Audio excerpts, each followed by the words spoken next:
महादेव दोस्तों। तो आज हम चलते हैं त्र्यंबकेश्वर, भीमाशंकर और कृष्णेश्वर ज्योतिर्लिंग, जो कि हमारे हैं महाराष्ट्र में।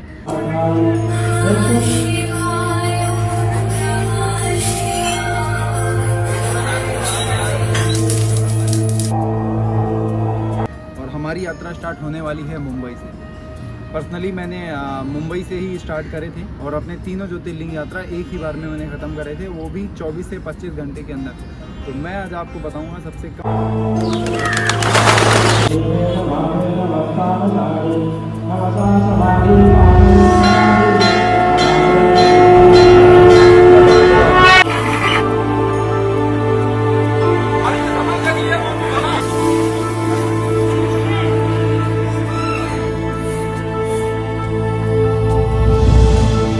बजट में आप कैसे जा सकते हैं मुंबई के पास के 3 ज्योतिर्लिंग।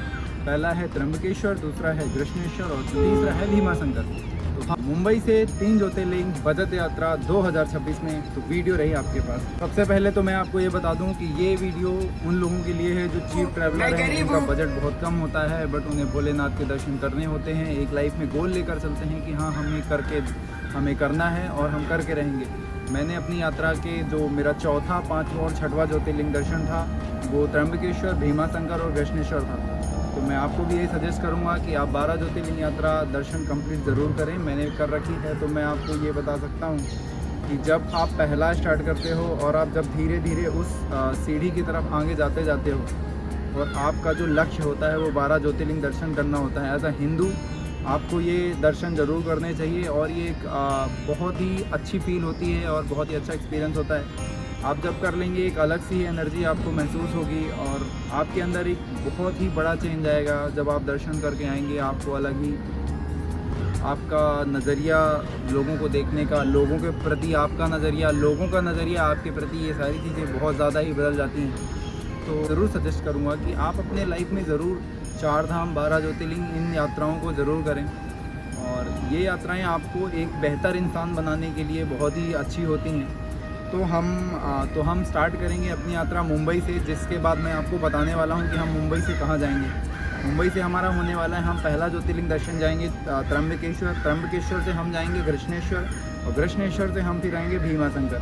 बीच में आपको शिरडी साईं बाबा का मंदिर में मिलेगा और वहाँ पे आप शिंगणापुर भी है, वहाँ भी जा सकते हैं। बट हमारी यात्रा केवल 3 ज्योतिर्लिंग के लिए है। तो चलिए शुरू करते हैं बिना समय गवाए। हमारी वीडियो में आपका स्वागत है। तो मैं आपको टोटल बता दूंगा कि ये जो यात्रा होने वाली है, अगर आप बजट ट्रैवलर हैं तो आपके लिए 6 से मैंने ऐसे प्लान करी है कि आप अंडर 7000 आप यात्रा कंप्लीट कर सकते हैं। उससे भी कम बजट है आपका तो उसमें भी कर सकते हैं, बिकॉज हम बजट ट्रैवलर हैं और हमें बस यात्रा कंप्लीट करनी होती है। तो आपका जो ट्रेन और बस का खर्चा होने वाला है वो 1800 से 3000 का होने वाला है। उसके बाद आपका होटल और डॉर्मेट्रीज, मेनली अगर आप बजट ट्रैवलर है और सोलो ट्रैवलर हैं और आपको दर्शन करने हैं तो मेरा मानना ये है कि आपको धर्मशाला और डॉर्मेट्री ज़रूर ढूंढनी चाहिए। आपका पहला प्रेफरेंस भी होना चाहिए, क्योंकि आपको बस रात गुजारनी होती है, तो ज़्यादा लग्जरी की कोई ज़रूरत है नहीं हमें लेने की। तो आप डॉर्मेट्री पे रुकिए, वहाँ का भी अलग एक्सपीरियंस होगा। आप होटल्स में रुकेंगे तो आप 2 या 3 बंदों के साथ रुकेंगे या फिर आप अकेले रुकेंगे। बट अगर आप डॉर्मेट्री में रुकते हैं तो आपके जैसे जो बजट ट्रैवलर हैं, जो अपनी आंखों में जुनून लेकर चलते हैं कि हाँ लाइफ में उन्हें कुछ बड़ा करना है, पर उनके पास पैसे कम होते हैं। कम पैसों में कैसे ट्रैवल किया जाता है, ये भी बहुत बड़ी एक आर्ट होती है। मैंने ये सारे ट्रैवल सबसे कम पैसों में कर रखे हैं, इसीलिए मैं आपको पर्सनल एक्सपीरियंस बता सकता हूँ कि आप कम से कम पैसों में कैसे ट्रैवल कर सकते हैं। तो डॉर्मेट्री वगैरह मैं इसलिए प्रेफर करता हूँ क्योंकि डॉर्मेट्री में जाता हूँ, मुझे मेरे जैसे 20 लोग और मिल जाते हैं और हम एक ग्रुप क्रिएट करते हैं कि हाँ हमें ये चीज़ें लाइफ में करनी है। हम बातें करते हैं आपस में कि आपका क्या प्लान है, आप अगले यात्रा आपकी कहाँ होने वाली है, या फिर हम लाइफ के रिगार्डिंग बात करते हैं कि हमें क्या क्या करना चाहिए लाइफ में। क्योंकि ये यात्राएं आपको एक बहुत ही सफल इंसान बनाने में बहुत ही ज़्यादा मदद करती हैं। क्योंकि जब आप छोटी छोटी जगहों पे ट्रैवल करते हो और आप कम से कम पैसों में, कम से कम सुविधाओं में आप जब जीना सीख जाते हो या फिर एडजस्ट करना सीख जाते हो, ज़िंदगी वहीं से शुरुआत होती है। अगर आप लग्जरी के पीछे भागोगे तो आप ज़्यादा दूर नहीं जा पाओगे। तो बिना समय गवाए हम अपनी यात्रा को ज़रूर स्टार्ट करेंगे। भाई लोग जो बोर हो रहे हैं उनके लिए I am so sorry, but ये चीज़ें बहुत इंपॉर्टेंट होने वाली हैं। अगर आप बजट ट्रैवलर हैं और आपको भी सब कुछ करना है जो एक सफल इंसान बनने के लिए काफ़ी होता है, तो आप ज़रूर यात्राएं करिए। मैंने 12 ज्योतिर्लिंग, 4 धाम, पंच केदार यात्रा, कैलाश यात्रा, मोर देन 20 शक्तिपीठ and world highest Krishna temple, world highest Shiva temple और पंच महाभूत लिंगम और आसपास के मैंने सारे मंदिरों के दर्शन कर रखे हैं। और मैंने बहुत सारी पीक्स पे भी जो महाराष्ट्र के एरिया की जो भी पीक्स हैं, मैं मोस्टली जितनी भी पीक्स हैं मैं उसमें भी ट्रैक कर चुका हूँ। तो मैं आपको बहुत ही अच्छे से बता सकता हूँ आगे के लिए भी। भाई जो भी नेक्स्ट कोई भी वीडियो चाहता है कि उनको वहाँ जाना है, कहीं भी जाना है, तो आप मेरे को एक बार कमेंट कर सकते हो इंस्टा पे। ऑल अबाउट अंकित मेरा इंस्टाग्राम अकाउंट है। अगर आप मुझे बता दोगे कि आपको यहाँ जाना है फ्री ऑफ कॉस्ट, मैं आपको यूट्यूब पे एक आइटनरी फुल बना के बता दूँगा कि आपको वहाँ पे कैसे जाना होता है। आप लास्ट वीडियोस भी चेक कर सकते हैं। मैंने पंच कैलाश और पंच केदार और केदारनाथ, बद्रीनाथ, इन सब के बारे में बनाया हुआ है, तो आप उसको चेक कर सकते हैं। तो हमारा टोटल होने वाला है बजट 7,000 का। 7,000 में आपको जो ट्रेन और बस होगी आपकी 3,000, 1,800 3,000 होगी। होटल्स और रहने का जो किराया होगा, डोरमेट्री अगर आप लेंगे तो इसको आप आधे से कम कर सकते हैं। 100-200 रुपये में डोरमेट्री हर जगह अवेलेबल होती हैं। फूड का आपका 1200 से 2,000 का खर्चा आने वाला है। उसमें भी आपकी इच्छा है, आप क्या लाइट फूड प्रेफर करेंगे तो आप इसको भी कम कर सकते हैं। लोकल टैक्सी और जो भी आपको ऑटो लेना पड़ता है जो मिनिमम डिस्टेंस के लिए, आप लिफ्ट लेके जाओ। भाई मैं तो लिफ्ट लेके जाता हूँ, आप भी लिफ्ट लेके जाओ, मज़ा आता है, लिफ्ट का अलग ही मज़ा होता है। टोटल अराउंड 7K समथिंग का ये हमारा आज का बजट होने वाला है। तो ये जो भी मैंने ये आपको बताया है, ये सब उनके लिए है जो चीप ट्रैवलर हैं, बजट ट्रैवलर हैं और लाइफ को एक्सपीरियंस करना चाहते हैं। जो लग्जरी के पीछे भाग रहे हैं, भाई आप वीडियो स्किप कर सकते हो, वीडियो आपके लिए नहीं है।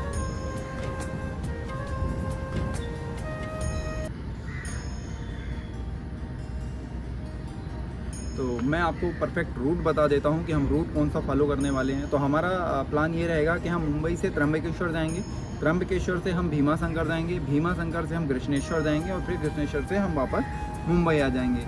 जब आप भीमा शंकर से कृष्णेश्वर जाएंगे तो आपको बीच में शिरडी साईं बाबा एंड शनि शिंगणापुर भी मंदिर आपको पास में ही पड़ते हैं। तो अगर आप जाना चाहते हैं तो आप बिल्कुल जा सकते हैं। आप मैं उसका नेक्स्ट वीडियो में उसके लिए बना दूँगा। तो सबसे पहले हमें स्टार्ट करना है मुंबई से। मुंबई से त्र्यंबकेश्वर के लिए आपके पास कई रास्ते हैं। सबसे पहला और चीप रास्ता है, क्योंकि हम बजट ट्रैवलर हैं। सबसे पहले हमें मुंबई से पकड़नी है ट्रेन अगर आपको मिल रही है तो वेल एंड गुड है, अदरवाइज़ आप कसारा तक के लिए लोकल टिकट ले सकते हैं 20 रुपये की। मुंबई से आप कसारा तक की टिकट लीजिए लोकल, आप कसारा तक जाइए। कसारा के आगे आपको ट्रेन्स मिल जाएंगी और क्योंकि कसारा में सारी ट्रेन्स खड़ी होती हैं तो आप वहाँ से नासिक के लिए या फिर इगतपुरी के लिए कोई भी लोकल ट्रेन पकड़ सकते हैं, बस पकड़ सकते हैं, कुछ भी आप जा सकते हैं। वहाँ से आपकी सुविधा है, आप कैसे जाना चाहते हैं। तो मेरे इसमें जो है टोटल इसमें 150 से 400 रुपये मतलब मैंने जो प्लान बनाया था उसमें है। बट अगर आप बहुत ही चीप ट्रैवलर हो मेरी तरह तो आप 50 से 60 रुपये में नासिक पहुँच सकते हो, क्योंकि आपको वो कसारा तक के लिए लोकल लेनी है। लोकल के बाद फिर आप नासिक तक नॉर्मल ट्रेन से, बस से, किसी को भी पकड़ के वहाँ से आप जा सकते हो। तो ये प्लान रहेगा हमारा नासिक तक। नासिक पहुँचने के बाद आपको नासिक बस स्टैंड से वहाँ से आपको 50 रुपये की टिकट लेनी है और आपको पहुँच जाना है त्र्यंबकेश्वर ज्योतिर्लिंग मंदिर के पास। आपको ध्यान ये रखना है कि गोदावरी नदी पे आपको स्नान करना है। आपको अगर आप जल्दी जाएंगे, आप अर्ली मॉर्निंग स्टार्ट करते हैं तो आपके लिए बहुत ही बढ़िया होने वाला है, क्योंकि आप भीड़ को स्किप कर सकते हैं। और त्र्यंबकेश्वर में भीड़ काफ़ी होती है, मोस्टली सैटरडे मंडे, इन 2 दिनों में काफ़ी ज़्यादा भीड़ रहती है, तो आप अवॉइड कर सकते हैं। बट एक चीज़ मैं आपको ये बता दूं कि हम भागते रहते हैं दर्शन हमें जल्दी मिल जाए, बट एक चीज़ मैंने जो फील करी है कि आपका जो दर्शन का जो टाइम है, अगर 12:36 36 सेकंड या फिर कोई भी एक टाइम नहीं है तो आपको उसी टाइम में दर्शन मिलेंगे। आप कितना भी भाग दौड़ कर लेंगे, आगे दौड़ के लग जाएंगे लाइन में, VIP टिकट ले लेंगे, कुछ भी ले लेंगे, जिस पल आपका दर्शन लिखा हुआ है तो आप उसी पल जाएंगे। ये मेरा पर्सनल एक्सपीरियंस है जो मैं आपको शेयर करना चाहता हूँ। अगर आप VIP टिकट लेना चाहते हैं तो आप वो भी ले सकते हैं। मैं VIP टिकट्स को बिल्कुल मना नहीं करूँगा लेने के लिए, क्योंकि आपके पास समय कम होता है, तो आप जा सकते हैं। ओनली फॉर जो लग्जरी ट्रैवलर हैं उनके लिए है, जो हमारी तरह हैं उनको भाई लाइन में लगना है। ठीक है, आपको लाइन में लगना है, आराम से मंदिर में अंदर की वाइब्रेशंस फील करनी है, आराम से जाना है।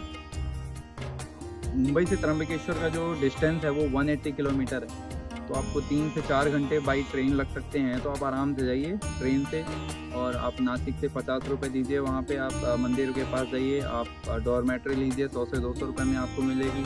आप अर्न कर सकते हैं। डॉर्मेट्री वैसे हमें लेने की ज़रूरत है नहीं, क्योंकि हम अगर मॉर्निंग में पहुंच रहे हैं तो आप लॉकर रूम में किसी में भी जमा कराइए और वहाँ पे आप टॉयलेट्स वगैरह होते हैं, आप उन पर इतना स्नान करिए, अपना जो भी अपना सब करिए। डॉर्मेट्री ले सकते हैं, आपकी मर्ज़ी है। जिनको रूम लेना है भाई वो तो रूम लेंगे ही, उनके लिए मेरा कोई वो नहीं है, ले सकते हैं आप, बढ़िया है, आपकी पर्सनल है, आपको प्राइवेसी चाहिए, बढ़िया है। उसके बाद आपको क्या करना है कि वहाँ से आपको ड्रेसअप होना है अपना।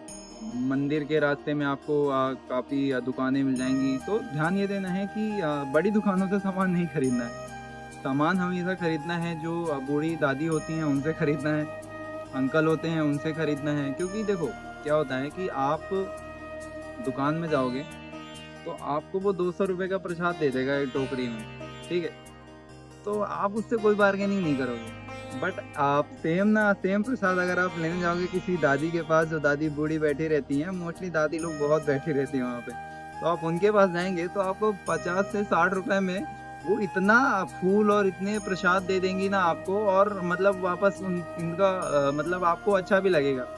आप उनसे थोड़ी हंसी मजाक भी करोगे, कर लेंगे। बड़ी दुकानों में आप जाओगे इतना ज़्यादा वहाँ पे स्कोप है नहीं हाँ बात करने का, बस आप बोलेंगे 200, बोलेंगे आपको लेना हो तो लो, नहीं तो आगे निकल जाओ। तो आपको ध्यान रखना कि जो छोटी दुकानें होती हैं ना उधर से लेना है, अच्छा लगता है। ये हम अपने जो जिनके पास इतना ज़्यादा पैसा नहीं होता है कि वो दुकान बड़ी रखें, वो छोटे छोटे ठेले लगाते हैं साइड में, उनसे ही लेना है। नारियल ले लेना है, दूरवा ले लेना है, फूल ले लेना है, और दादी को थोड़ा अच्छा फील कराना है। अगर ज़्यादा ही पैसे हो रखे हैं आपके पास तो 10-20 रुपये आप उनको दे दोगे तो बहुत आशीर्वाद मिलेगा, वो बहुत अच्छी बात है, ठीक है।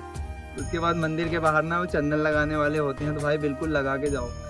इतने दिन बाद प्लान किया है और 20 रुपये वो उसका कोई पैसा नहीं होता है, आप जितना दे दोगे उतना बढ़िया है। 10 रुपये दे दो, 20 रुपये, भाई टीका चंदन जरूर लगा के जाओ, बढ़िया। यहाँ पे त्रिशूल लगवाओ, यहाँ ओम नमः शिवाय, अच्छा लगता है।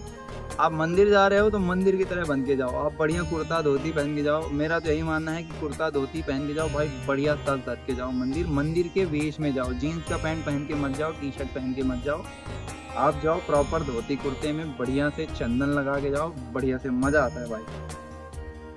और इसके बाद मंदिर का जो ओपनिंग टाइम है उसकी अगर हम बात करें तो 5:30 बजे सुबह हमारा मंदिर ओपन हो जाता है और रात को तकरीबन 9:30 तक रहता है। तो आप अगर अर्ली मॉर्निंग स्टार्ट करते हो तो बहुत बढ़िया रहे, क्योंकि आप भीड़ को स्किप कर सकते हो। आपको मॉर्निंग की जो आरती है आप वो देख सकते हैं। जो मॉर्निंग की आरती होती हैं, जो प्यारी प्यारी अगरबत्ती की सुगंध होती है और जो घंटे की आवाज़ होती है, जो एक माहौल बनता है, जो एक वाइब्रेशन क्रिएट होती है, वो आपको नहीं मिलेगी दिन भर मिलेगी, बट वो मॉर्निंग वाली अलग ही वाइब्रेशन होती है। तो अगर आप जा रहे हो तो मेरा आपको पर्सनल सजेशन यही है कि आप मॉर्निंग की आरती ज़रूर ट्राई करिए, क्योंकि वो अलग ही एक्सपीरियंस होता है। मैंने कई जगह की मॉर्निंग आरती, मैंने त्र्यंबकेश्वर का भी मॉर्निंग अटेंड किया था, अराउंड 6 to 6:15 मेरे दर्शन हो गए थे। तो मैंने ट्राई यही किया था कि मैं अर्ली मॉर्निंग ही करूँ।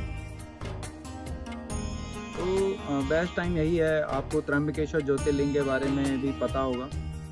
हमारे पास ज़्यादा समय नहीं मैं आपको पूरी स्टोरीज बता सकता हूँ, but I will make sure कि मैं एक वीडियो ज़रूर बनाऊँगा जिसमें मैं 12 ज्योतिर्लिंग की कथाएँ बताऊँगा आपको, ठीक है। नेक्स्ट आप कमेंट डाउन ज़रूर करिएगा कि अगर आपको 12 ज्योतिर्लिंग यात्रा की 12 ज्योतिर्लिंग की जो कहानियाँ हैं आपको वो जाननी है, तो you can comment down on my Instagram handle, it's all about Ankit, और in YouTube also all about Ankit is also है। तो आप मुझे वहाँ पे DM कर सकते हो, कमेंट कर सकते हो, मैं एक यात्रा की भी वीडियो बना दूंगा अगर आपको अच्छा लगे तो आपको मंदिर के आसपास जैसे अभी अगर आपका प्लान मई, जो बेस्ट टाइम है मैं आपको बेस्ट टाइम बता दूं, बेस्ट टाइम होता है जुलाई से फरवरी, क्योंकि आसपास का माहौल एक तो ठंडा होता है, मानसून स्टार्ट हो जाता है यहाँ पे, तो माहौल काफ़ी ठंडा रहता है और आसपास जो ग्रीनरी रहती है वो बहुत ही प्यारी रहती है, मतलब मज़ा ही आ जाता है।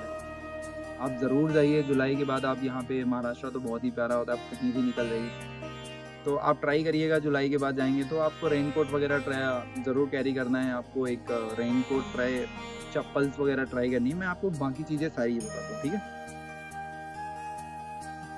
जो इसके आसपास की चीज़ें हैं मैं आपको वो ये भी बता सकता हूँ कि अगर आपके पास टाइम है, एक्सप्लोरर हो भाई, आपके पास तो कोई काम है नहीं, एक्सप्लोर करने निकले हो, तो ब्रह्मगिरी हिल्स हैं, वहाँ जाइए आप। अंजनेरी पर्वत है, वहाँ जाइए आप। और गोदावरी का ओरिजिन पॉइंट है, आप वहाँ भी जा सकते हो। और कुशावर्त कुंड है वहाँ पे पास में ही है, वहाँ भी आप जा सकते हो। बढ़िया लोकेशन अच्छी है। ब्रह्मगिरी और अंजनेरी पर्वत को तो मैं ज़रूर आपको रेफ़र करूँगा।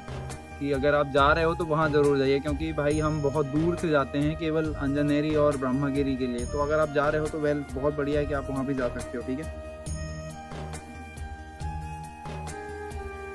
अगर आप ब्लॉगर हो, अगर आप ब्लॉग करते हो या फोटोग्राफी का शौक तो आजकल सबको ही होता है, तो आप ट्रैवल का जो मंदिर के बेल्स हैं उनका फ़ोटो निकाल सकते हो। उसके बाद जो फॉगी हिल्स वगैरह होती हैं, लोकल मार्केट्स है, वो बहुत ही प्यारा दिखता है। मतलब मैं आंखें बंद करता हूँ तो मुझे ऐसा लगता है कि मैं अपने वापस उसी टाइम पे पहुँच गया हूँ जब मैं दर्शन के लिए गया था। अर्ली मॉर्निंग की आरती होती है, उसको ज़रूर देखो भाई, बहुत ही बढ़िया होती है। हमारा डे 2 कैसे स्टार्ट होने वाला है वो मैं आपको बताता हूँ। जो हम त्र्यंबकेश्वर से भीमा शंकर जाएंगे, ठीक है। तो उसके लिए हमें क्या करना है कि हम बस ले सकते हैं, हमें डायरेक्ट बस मिल जाती है, बस मिल जाएंगी, या तो फिर आपको शेयरिंग जो टैक्सी होती हैं वो आपको शेयरिंग टैक्सी वगैरह मिल जाएंगी, तो आप शेयरिंग टैक्सी से भी जा सकते हो।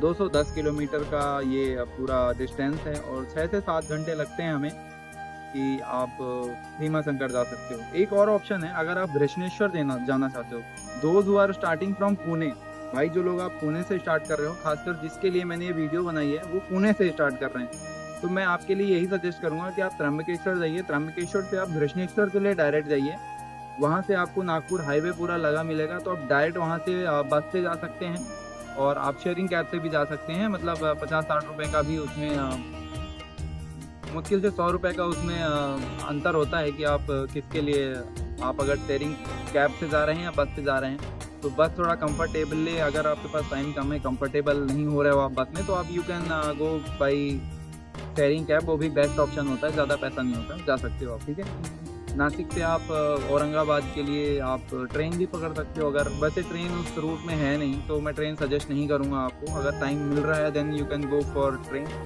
बट मेरा मानना यही है कि आप शेयरिंग कैब आपको बेस्ट रहेंगी, ज़्यादा पैसे नहीं होते हैं, वो जस्ट सेम ही होते हैं, ठीक है। तो अभी आपके लिए मैंने आपके जैसे बताया कि आप घृष्णेश्वर जाएंगे और घृष्णेश्वर से आप वापस आपको पुणे आना है, तो आपको डायरेक्ट वहाँ से कैब मिल जाएंगी, ठीक है। आपको घृष्णेश्वर जाना है, घृष्णेश्वर से सर आपको घृष्णेश्वर में आपको कैलाश टेम्पल है और एलोरा केव्स हैं और अजंता केव्स हैं, आपको वहाँ जाना है, बहुत ही बढ़िया लोकेशन है।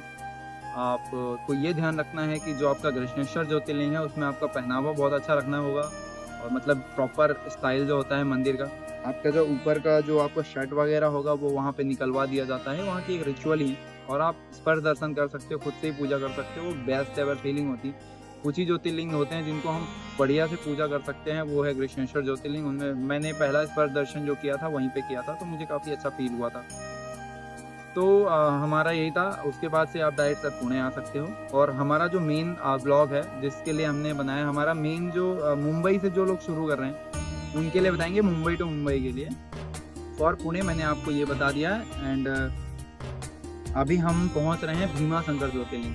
तो आप अगर त्र्यंबकेश्वर से शुरू करते हैं भीमा शंकर के लिए, तो आपको सबसे बढ़िया चीज़ जो ये मिलेगी, क्योंकि जो पूरा त्र्यंबकेश्वर से जो भीमा शंकर के लिए जो रास्ता है वो पूरा पहाड़ी वाला रास्ता है, तो इतने सुंदर व्यूज मिलते हैं वहाँ पे। और आप जुलाई टाइम में जा रहे हो और जैसे आप पोस्ट मानसून जा रहे हो, तो आपको इतने वाटरफॉल्स मिलेंगे और एकदम घना ही कोहरे वाला आपको जंगल मिलेगा, तो मतलब आप देख के तो पागल हो जाओगे आप तो। मतलब मैं तो गया था तो मुझे इतना बढ़िया लगा था कि मुझे ऐसा लग रहा था भाई यहीं गाड़ी रोक दो, आराम से 2-3 घंटे आराम से ही देखते हैं, थोड़ा फील करते हैं। इतनी प्यारी हवा चल रही है, बारिश हो रही है प्यारी प्यारी सी। तो भाई आप जा सकते हो, बहुत ही बढ़िया रहता है। तो रुको, आप वाटरफॉल देखो, नहाओ, रास्ते में मिलते हैं वाटरफॉल, आप नहा के जाओ, अलग है आपका मन। फिर आपको भीमा शंकर ज्योतिर्लिंग जैसे ही आप पहुँचते हैं, आप 210 किलोमीटर है तो 6 से 7 घंटे लगते हैं वहाँ जाने के। आप ट्राई करो, आप नाइट जर्नी कर रहे हो, दिन जर्नी कर रहे हो, आपके ऊपर है, ठीक। उसके बाद टेम्पल की जो टाइमिंग है, टाइमिंग मैं आपको ये बता दूं कि सुबह 6 बजे से रात को 9 बजे तक भीमा शंकर ज्योतिर्लिंग के जो कपाट हैं वो खुले रहते हैं। और उसमें आपको ये ध्यान रखना है कि आप VIP टिकट अगर आपको चाहिए तो आप भीमा शंकर ज्योतिर्लिंग डायरेक्ट उसका गूगल में आप सर्च करेंगे और ऑनलाइन बुकिंग टिकट्स के लिए, तो आपको मिल जाएंगी। 150 रुपये की एक टिकट होती है। अगर आपके पास टाइम कम है तो आप उस पर जा सकते हैं। बाकी फिर गरीब आदमी हमारी तरह जो बजट ट्रैवलर हैं वो नॉर्मल लाइन में लगते हैं। भाई मैं तो नॉर्मल लाइन में लग के दर्शन करता हूँ, जय बाबा की, अपने पास इतने पैसे नहीं हैं। तो अगला होने वाला है बेस्ट टाइम, जो मैंने आपको बताया मानसून और पोस्ट मानसून ये बेस्ट है। विंटर की मॉर्निंग तो और ही बढ़िया है भाई, प्यारी प्यारी खुशबू चलती है वहाँ। और नियर बाई प्लेसेस मैं आपको अगर बता दूं, भीमा शंकर जाने से पहले आपको ये ध्यान रखना है कि भीमा शंकर पे नेटवर्क का बहुत प्रॉब्लम होता है। तो आपको नेटवर्क का, वहाँ बारिश वगैरह होती ज़्यादा रहती है, तो आपको पावर बैंक ज़रूर कैरी करने हैं। और आपको बुकिंग पहले से करके जाना है, क्योंकि आप वहाँ सोचेंगे कि वहाँ जाके बुकिंग करेंगे, वहाँ नेटवर्क रहता नहीं है तो नहीं हो पाएगी बुकिंग। तो भीमा शंकर जाने से पहले आप पहले से ही बुकिंग करके जाइए, जो किस दिन आपको पहुँचना है। आप जैसे ही आपको नेटवर्क मिल रहा है मंदिर के बाहर ही, क्योंकि वो नीचे तलहटी पे है मंदिर, तो उधर पे नेटवर्क नहीं रहता है। तो आप जहाँ पे आपको नेटवर्क मिले, आप जैसे पहुँचने वाले हो 1.5 घंटे पहले, आप वहाँ से बुकिंग करो और फिर आप आराम से दर्शन करके जाओ। नियर बाई प्लेसेस के बारे में अगर बात करें हम, तो Bhima Shankar wild life sanctuary बहुत बड़ी है भाई। वो मतलब इधर पनवेल तक ही आती है। वो इतनी लंबी सेंचुरी है ना कि मतलब उसमें सारे पहाड़ आ जाते हैं, जो पुणे और जो अपना पनवेल रीजन के सारे पहाड़ हैं वो उसी के अंडर आते हैं, Bhima Shankar wild life sanctuary पे। उसके बाद आप गुप्त भीमा शंकर भी जा सकते हो, वहाँ से 2-3 किलोमीटर का पैदल ट्रैक है। वहाँ जाओ, फॉरेस्ट की रोड देखो भाई, मतलब मैंने तो पहले ही बताया था कि जो वहाँ की कर वाली रोड है ना, वो बहुत प्यारी है। आप वहाँ पे जरूर जाओ, ठीक है। सह्याद्री माउंटेन व्यू, वो पूरा एरिया ही सह्याद्री का है, तो आप उस पर भी जा सकते हो। अभी बात करते हैं स्टे की। तो आपको स्टे लेना है डॉर्मेट्रीज पे, फिर वही 200, 300, 400 मैक्सिमम। 400 भाई बहुत होता है, अमीरों वाली डॉर्मेट्री होती है वो। मैं तो गरीब आदमी हूँ, तो मैं 100 से 200 रुपए वाली डॉर्मेट्री प्रेफर करता हूँ। मैंने वही ली थी, ठीक है। के बाद आपको ध्यान ये रखना है कि वहाँ पे मैंने पहले ही बताया वीक नेटवर्क रहते हैं, चार्जिंग का प्रॉब्लम होता है, तो आपको पावर बैंक कैरी करना है और रेनकोट कैरी करना है, ठीक है। हमारा तीसरा दिन होने वाला है। भीमा शंकर से हम जाएंगे कृष्णेश्वर। रास्ते में शनि शिंगणापुर और साई शिरडी पड़ता है। अगर आपको चाहिए इसके बीच का जो भी प्लान है, तो you can comment down on my Instagram and YouTube कि भाई एक वीडियो इस पे बना दे, तो मैं बना दूंगा। साई शिरडी साईं बाबा एंड शनि शिंगणापुर का भी मैं इसमें ऐड ऑन कर दूंगा। तो नेक्स्ट हमारा होने वाला है पुणे से कृष्णेश्वर के लिए। तो भीमा शंकर से पहले हमें आना है पुणे, जो कि 110 या 120 किलोमीटर है। फिर आपको पुणे से संभाजी नगर के लिए जाना है, ठीक है। तो जो टोटल किलोमीटर है, वो टोटल किलोमीटर होगा 255 किलोमीटर। 7 से 8 घंटे की वो रास्ता होगी। और फिर वही सीनिक व्यू रहेंगे भाई, मतलब फिर कह रहा हूँ पागल हो जाओगे सर आप देख के भाई, मजा आ जाएगा आपको, ठीक है। अब हम शुरू करते हैं कृष्णेश्वर ज्योतिर्लिंग के। जो कृष्णेश्वर ज्योतिर्लिंग है, जिसके बारे में मैंने आपको पहले भी थोड़ा सा तो बता ही दिया है, फिर से बता रहा हूँ कि मंदिर में बहुत ज़्यादा ध्यान दिया जाता है किन चीज़ों का, कि आप हिंदू रीति रिवाजों से आ रहे हो कि नहीं। आपको कुर्ता पजामा पहन के जाना है, अच्छा लगता है, मैंने आपको पहले भी बताया। तो आप कुर्ते पजामे में जाइए, बहुत बढ़िया लगेगा। उसके बाद मंदिर के स्टार्ट, जो कपाट खुलने का टाइम है वो 5:30 बजे है, और बंद होने का सेम 9 बजे। मोस्टली का सबका यही है।